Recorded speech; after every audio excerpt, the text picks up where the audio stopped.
completely overwhelmed that I'd won the show. And it was funny, there was some of the crew on the show and stuff sort of came up to me and said lovely things, and oh, we think you're great, and we hope you win. And people backstage, some of the girls that are sort of looking after you and the makeup people, oh, we really hope you win. Which was, I mean, they might say that to everybody. It was lovely of them to say it, and every time they said it, I'd be like, even my manager, my best friend, John, you've got a real chance with this. And I was like, nah, it's just, we're just doing it for fun, and this is great, I'm getting all this exposure, but no, the thought of winning it wasn't really there. So. Didn't you say on the final that it went wrong, didn't it? Semi-final went wrong. Oh, yeah. Yeah, thanks for bringing that up. Tell everyone a story. then we'll go on to the serious question. I forgot the words. I don't know why. We'd had days of rehearsals, and obviously I wrote the song, so it wasn't like I had to learn somebody else's words. And then when we recorded it, we have to record it as live. So if you go wrong, we weren't allowed to stop. Which normally, if it's not live and you're recording TV, you stop and start until you get it right. But because it was a competition, the rules were quite strict. You have to pretend it's live. We can't edit and we can't stop. Yeah. And halfway through the song, there were two parts of the song that have got the same piano accompaniment, one in the middle and one right at the end.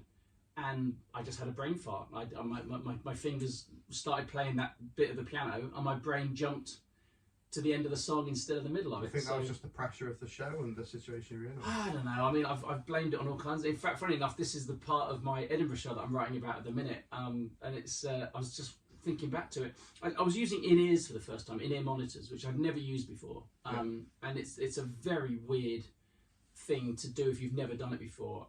Bit like now really with the headphones and stuff, which is great for when it's just two of you chatting and you can hear each other.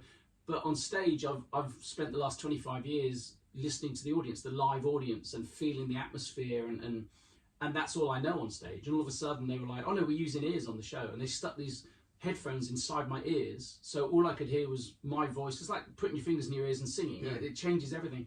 And that was literally the day before we recorded it. And I'm not blaming anybody. I mean, I could have, in fact, for the finals, I did put my foot down, and I said, because I didn't know I could. And the first time in this, there's so many people that know what they're doing, and then there's me.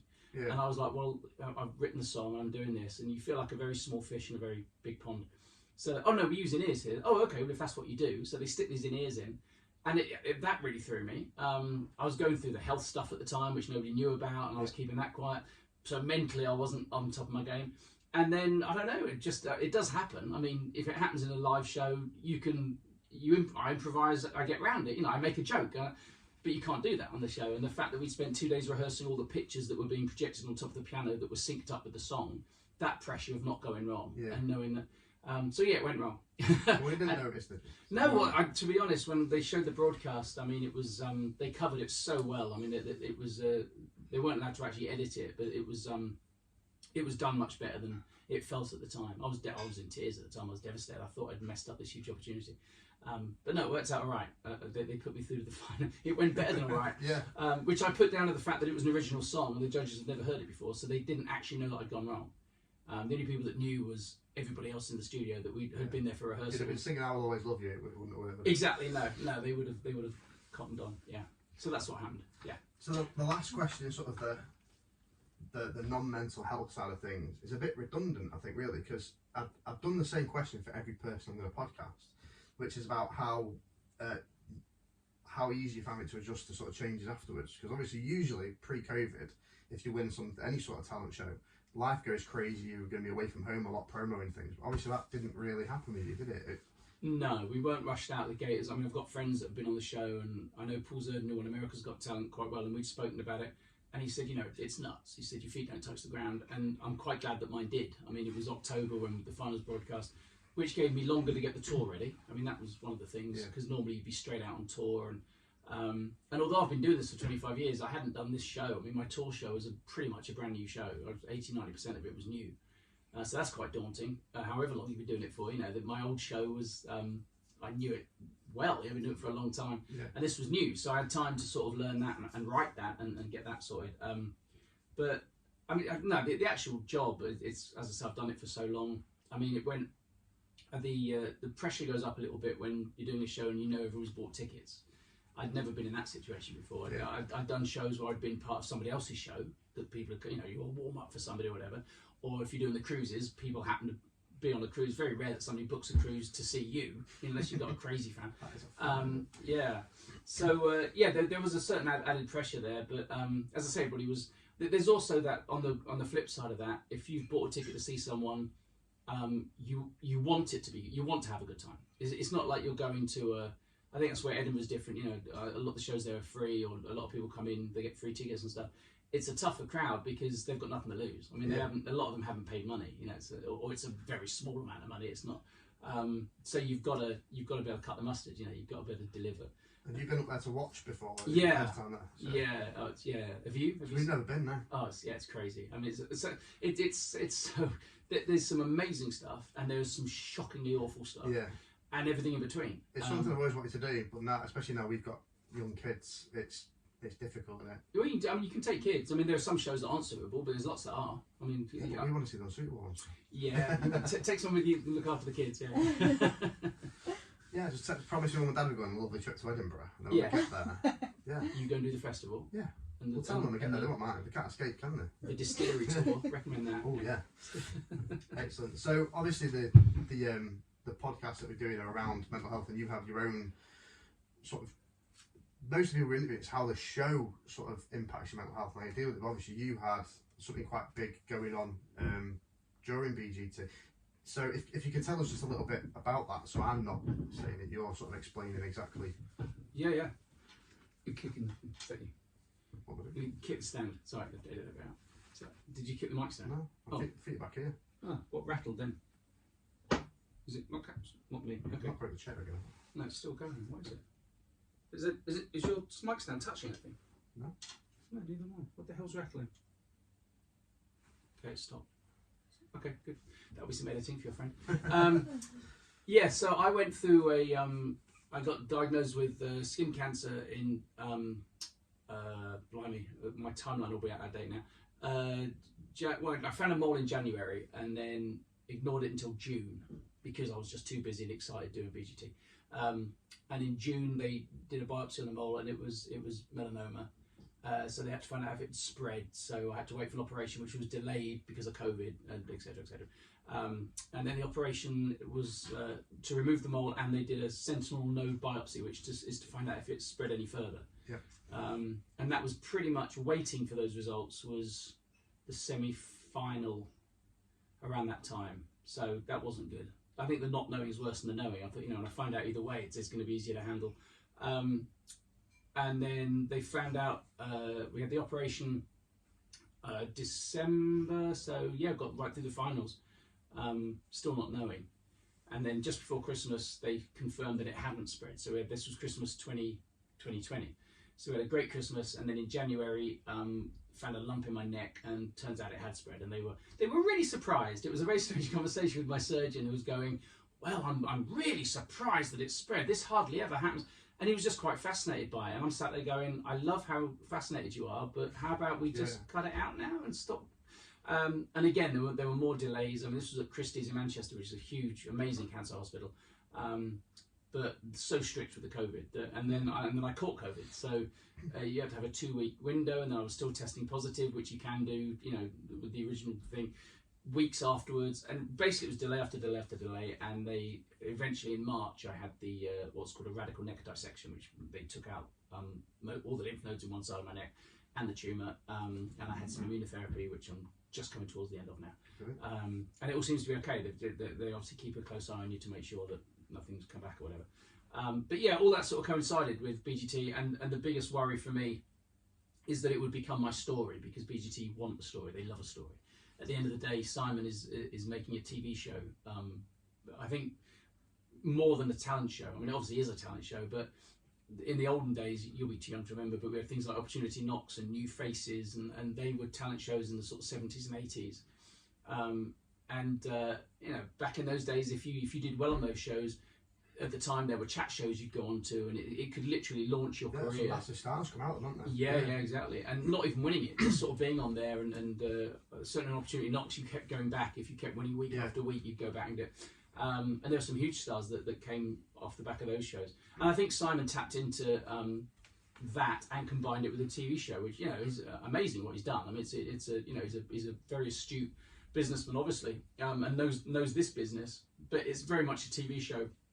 And if they can milk some emotion out of you, and you sense that sort of backstage at the show as well. They do a lot of interviews with you that you see people sort of sat on the flight cases backstage, and that happens all during the day when they're doing the interviews.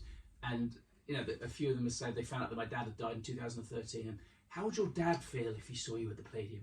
And how proud would your dad be? And I'm like, I know what you're doing. And he'd be very proud. Yeah. And a couple of times they nearly got me because these interviews go on for hours and they use a few seconds. Yeah. So, which is great. It's fine. It's what makes it compelling TV. People want to hear a story. But I didn't want the cancer thing to become part of the story because, you know, I've been in this business for a long time and I was sort of hoping that I could sort of stand alone with my talent rather than... I mean, I can't imagine winning the show if the story had got out and not knowing if I got the sympathy vote or if I got there because people actually liked what I did. You know, for me, it would be it would be sort of quite unbearable, really. So we kept it quiet, and in fact, I got papped at Christie's on my first visit, and not papped, but one of the nurses.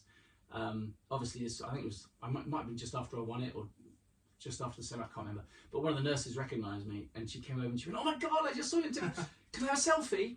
And it was my first proper. Or I think maybe I was just arriving from my operation. I don't remember, but it was a big deal. And I was like, "Yeah, okay." So she took a picture, and then another. When that happened, somebody else sees there's something going on, and somebody else came over, and then a patient said, "Oh, we love you too," and somebody else took a picture. And I remember getting to the waiting area, and I called my manager. I said, "I've just been papped at a cancer hospital." I said. No, I hadn't won it because obviously it was still ongoing. I didn't want it to come out, so it must have been the semi-final time. I said, "What do I do about that?" She went, "It's okay. Even if they put it online, the press aren't allowed to use it because you're at a hospital and it's medical." And I didn't know what the rules were, but she said, "No, don't worry. They're not allowed to break that as a story." So who knew then during BGT? Very few people. Immediate family, obviously. Yeah. You know, and yeah, that was it. Two of my close friends, I think. We had to tell. There was one researcher who I became really friendly with called Emily. She was absolutely lovely. No, actually, I'm jumping ahead. That was for the Christmas show. They asked me to do the BGT Christmas show after I'd won. I think you wore a hat, didn't you? Yeah, because I'd had my skin graft by then on my head, and I had when you have a skin graft, you have a huge sponge which is stapled onto your head. And it really looks horrific. Looks quite. My kids were like, "Whoa, you look like Frankenstein." And there was no way that I could have gone on telly with that. So I had to tell Emily, and I said, "Look, I've had this operation and I've had a skin graft.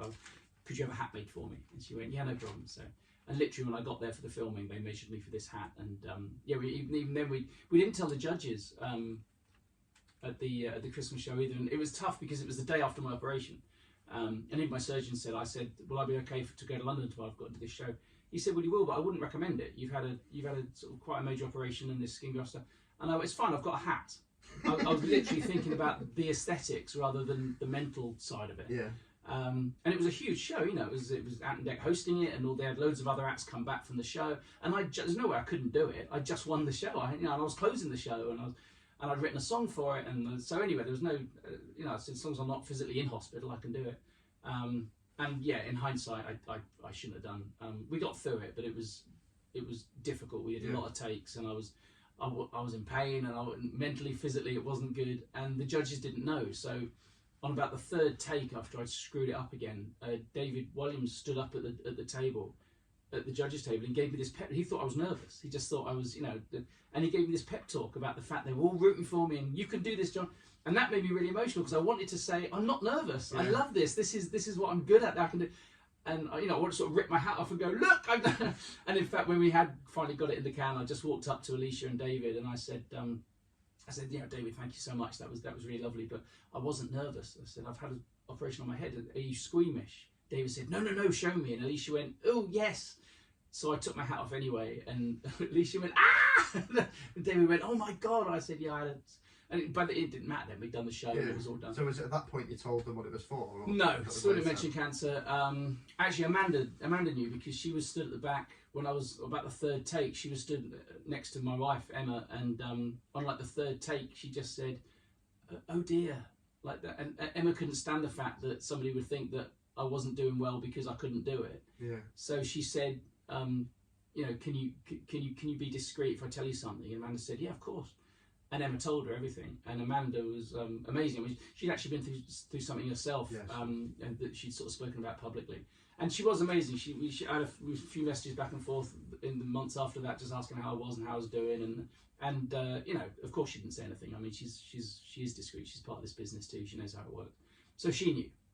But that was long after BGT had finished, you know, the actual competition. So it didn't get out, which was good. And then when it did come out, it came out under my control because I wrote a song for Macmillan and stuff, and we sort of did it as a little campaign thing, which was good. Brilliant. So I remember when we spoke on our Zoom call briefly, you mentioned that really before that, you'd never really felt like you'd suffered with your mental health at all. What does it mean? It means different things to different people. I found, especially with the stuff we do on TikTok, when we talk about mental health and looking after your mental health, people have a different view of what mental health is. If someone says mental health problems to you, what does that mean to you? What would you understand that to be? Well, I mean, today it covers everything. I think probably not that long ago I would have understood it less.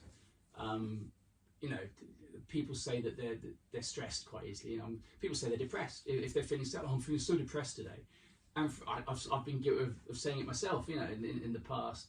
And I think luckily now there's much more of an awareness of what depression is and what people suffering from stress and what it can do to you physically and mentally, which is good. I mean, that's what all these charities are about getting it out there, because the people that do suffer with it often suffer in silence because other people don't understand. I think, through my own, not just my experience, Emma's suffered with some mental health issues. She'll be quite happy to tell you that she suffered with depression for a long time, pretty much since her father died the year before I met her.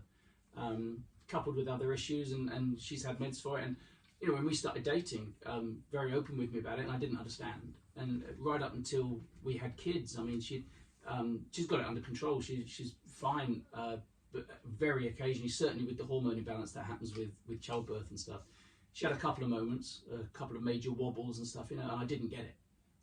You know, I'd look at this amazing baby that we'd had that was incredible, and she'd be having a bit of a downer, and I'd say, but look around us, we've got a house which we love, and we've got this amazing baby in it. And she said, you don't get it. She said, it's not like that. That's not how it works. It's like, in fact, I went to visit Robbie Williams' dad. Pete Conway was my mentor when I was a kid, when I was 18 years old, and I went to see him 2 days ago. He lives in Stoke, and we were having a chat, and he said we were watching Robbie's wedding DVD. Basically, Pete put it on from like 10 years ago. And it was at Rob's house in LA, and it was this fantastic event, as you can imagine. You know, it was just beautiful. And Pete told me 2 days ago, he said at that wedding, he turned to Rob they had a moment together, and he said, do you acknowledge now what you've achieved? Can you see what you've achieved? With, you know, you've got the house and the kids, and you've got this woman that you love.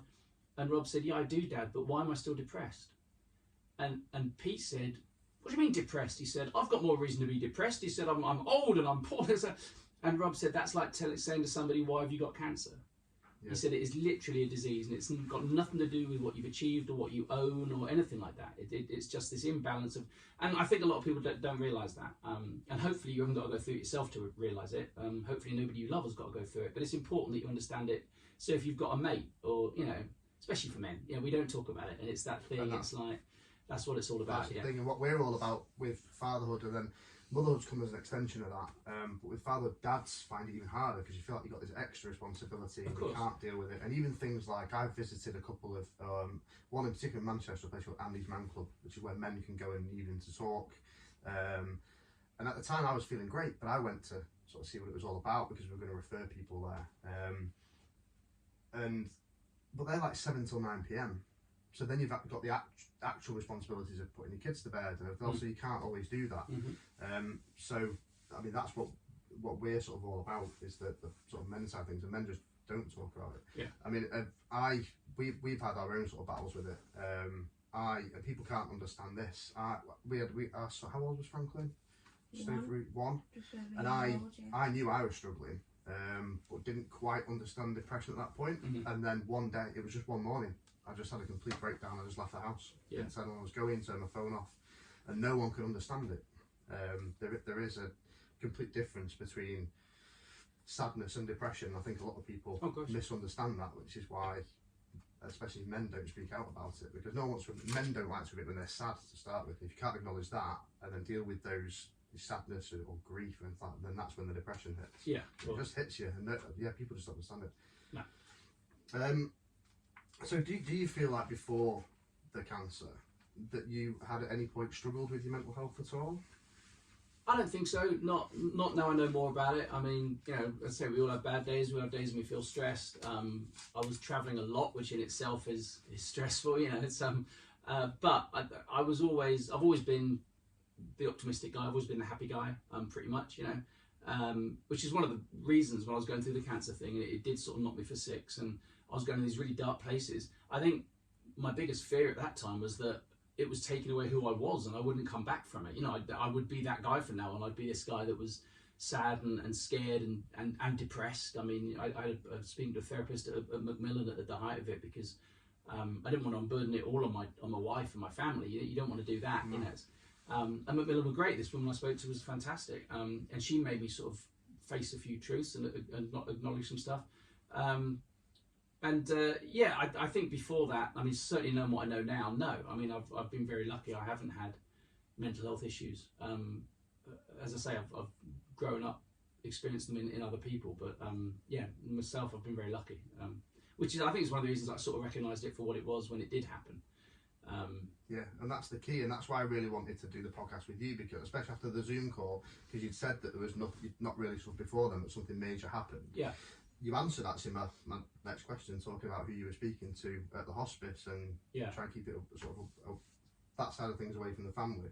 Was there anything in particular they suggested or you did to get you through that? Because obviously at one point when you're going through that, it does feel like that's it now. That's how I'm going to feel. Was there anything particular you did on a day-to-day basis, or any sort of counselling or anything like that you did to get out of that?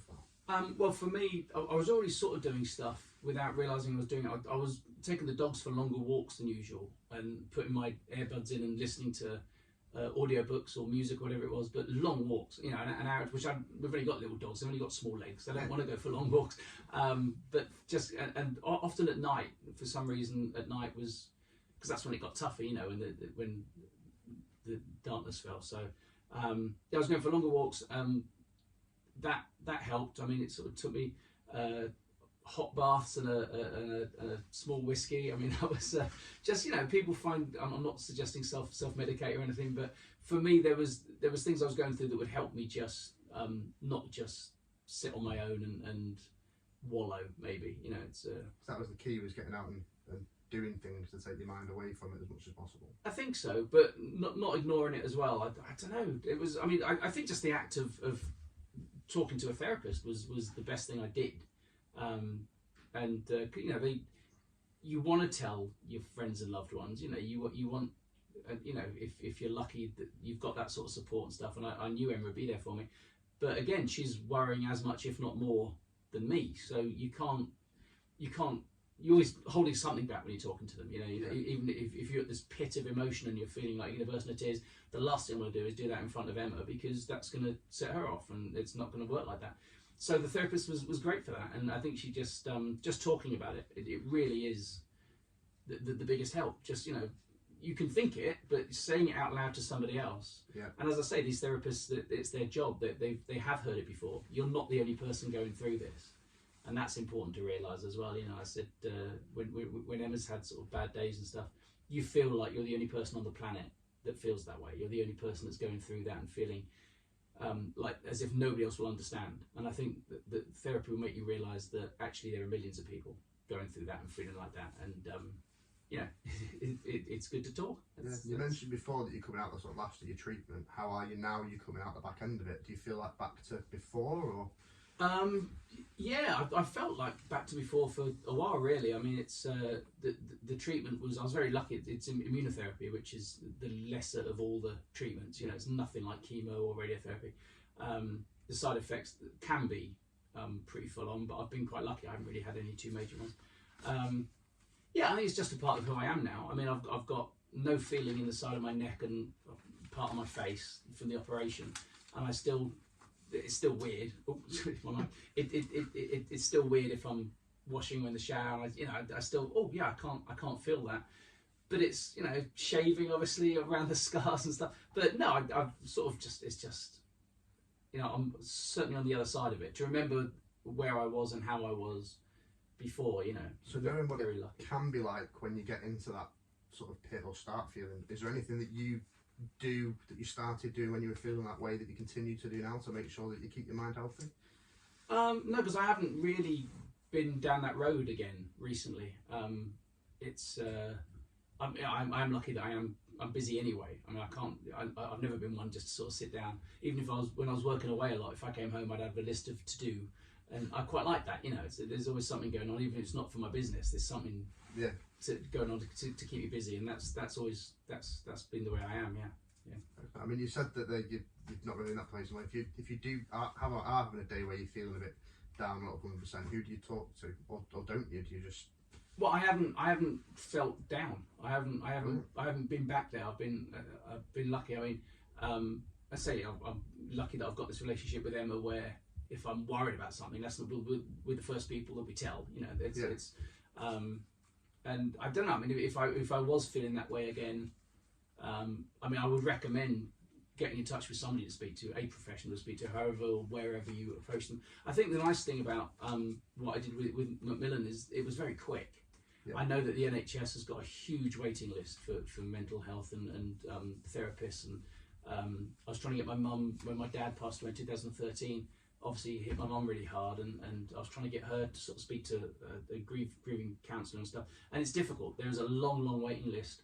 And so even for the mental health issues, I mean, unless you're suicidal, you know, one of the first questions you get asked when you're being referred is, do you want to hurt yourself or others? And that's a big red flag, obviously. Yeah. But if you're not feeling suicidal and you don't want to hurt others, and you as bad as you are feeling, it's going to be a long time till you get to speak to someone. It just is. There's a huge backlog. And Macmillan were great. It was very quick that they put me in touch with a therapist. And so yeah, if it's cancer that's causing it, then I can't recommend them highly enough. So. Brilliant. I mean, from our point of view, I mean, we were speaking about that yesterday, weren't we, or the day before? Mm-hmm. And we do a safe space TikTok live almost every night, and sometimes we come on till 11, sometimes 1 in the morning if people are getting into a discussion. And one of them is about accessing NHS mental health services. So more for anyone listening, that there are places out. I don't know why I'm looking at the microphone when I say that. Like looking at it. That's what they are. There are a lot of people who are struggling to get that help through the NHS, but there are places there, and I think that's part of the problem is people don't know they're there. Yeah. So we don't offer mental health help, we're not qualified in that, but we are partnered with places that do. So even if it's contacting us or just even Googling, people aren't doing it, they're thinking there's nothing there, I can't get into the NHS. Yeah. That's it, but there are places there. But even just doing the TikTok thing, I mean, that's going to be helping people because they're talking about it. You know, you don't have to be a qualified therapist giving advice out. No. Just the fact you've got people speaking out loud about how they're feeling. I mean, that in itself is... I think I've insight today into my emotional state, the amount of times that I start crying at things. Or instead of crying at things, but we get messages every day, don't we? Mm-hmm. And like at least twice a week I get sent a message and I'm like, oh my god. Yeah. And a little tear rolls down. People are being great, aren't they? And you don't realise just talking to people can help, and checking in with people can help. Yeah. Brilliant. That's all my questions. I think we've got I've got what we sort of wanted. What we wanted to get out of it was, and I knew from talking to you before that it's not something you've really suffered with, but you had that sort of period where you did, and it was good to explore. I say there wasn't many questions about how the show affected you, because I know that you were, and there was a couple, but I know from speaking to you then that you were loving it. Yeah, it was just that one little period. But even things like pulling the story about what Robbie's dad said. Yeah, exactly. That's what we wanted, was just to try and get from other people their experiences. And again, yours was less the actual BGT reality side, whereas others will be. But especially with what you went through, I thought it'd be good to explore that. And again, being a dad and there's a whole. I mean, BGT are very much on it when it comes to the psychological side of it. I mean, there's a lot of. They have a therapist on the show. They have a psychiatrist who's psychiatrist. She was backstage at the semis and at the finals, and she comes around and introduces herself to all the contestants, and she says, you know, my name, I forget what her name was, but this is who I am, this is what I do. If you need to speak to anybody, here's my number, whatever, give me a call. And yeah, it's important because it is, I imagine it can be very overwhelming, especially for people that have never been in that situation before. I mean, it's overwhelming for me, and I've been doing this for a long time. Yeah. And then, you know, they warn you about the social media side of it, because obviously that goes absolutely nuts. And you know, the vitriol that you can find on there nowadays, and the bullying that's going on, cyberbullying and stuff, is disgusting. And all of a sudden you're thrust into that. I mean, literally overnight, you know, you are a public figure. And they warn you not to read anything. Basically, they just say, just don't read. Of course you do. I mean, my mum was the worst. She'd go on some of these group chats for BGT. There's all kinds of Facebook groups, you know, BGT.